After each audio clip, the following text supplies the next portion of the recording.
সরকারি দুর্নীতির বিরুদ্ধে উত্তাল ফিলিপাইন। দুর্নীতি আর ক্ষমতাধরদের স্বজনপ্রীতির বিরুদ্ধে এবার রাস্তায় নেমেছে ফিলিপাইনের লাখো মানুষ।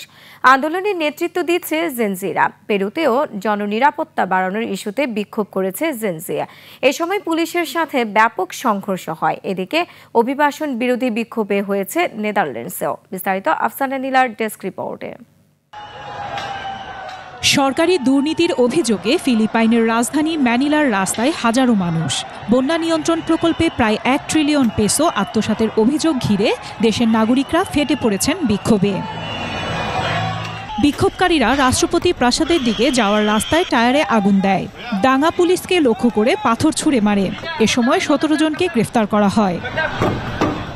আন্দোলনকারী জেনজিরা অভিযোগ করে বলেন, জনগণ দারিদ্র্যের মধ্যে ডুবে আছে, মানুষ বাড়িঘর, ভবিষ্যৎ হারাচ্ছে, আর একটি নির্দিষ্ট শ্রেণী বিলাসবহুল জীবন আর গাড়ি নিয়ে আছে। দ্রুত এর মীমাংসা হওয়া দরকার। সম্প্রতি দক্ষিণ ও দক্ষিণ পূর্ব এশিয়ায় তরুণদের নেতৃত্বে সরকার বিরোধী আন্দোলনের ঢেউয়ের সঙ্গে ফিলিপাইনের বিক্ষোভের মিল রয়েছে। নেপালে জেনারেশন জেডের নেতৃত্বে সরকার পতন, ইন্দোনেশিয়ায় এমপিদের সুযোগ সুবিধা বাতিল এবং পূর্ব তিমুরে এমপিদের এসইউভি দেওয়ার পরিকল্পনা বাতিল হয়েছে। ফিলিপাইনের এই বিক্ষোভও সেই একই তরঙ্গের অংশ হিসেবে দেখা হচ্ছে। এদিকে পেরুতে জেনজি বিক্ষোভকারীদের সঙ্গে পুলিশের ব্যাপক সংঘর্ষ হয়েছে।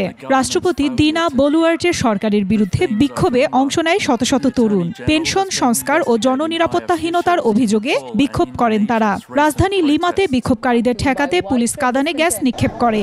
আন্দোলনে জেনজি এর উপস্থিতি ছিল চোখে পড়ার মতো। অন্যদিকে অভিবাসন বিরোধী বিক্ষোভে উত্তাল নেদারল্যান্ডস। দেশটির হেগ শহরে হওয়া এই বিক্ষোভে পুলিশের সঙ্গে সহিংস সংঘর্ষ হয় আন্দোলনকারীদের। টিয়ার গ্যাস ও জলকামান ব্যবহার করে পরিস্থিতি নিয়ন্ত্রণে আনে পুলিশ। আটক করা হয় 30 জনকে। আফসানা নীলা, ডেস্ক রিপোর্ট, 21 টেলিভিশন।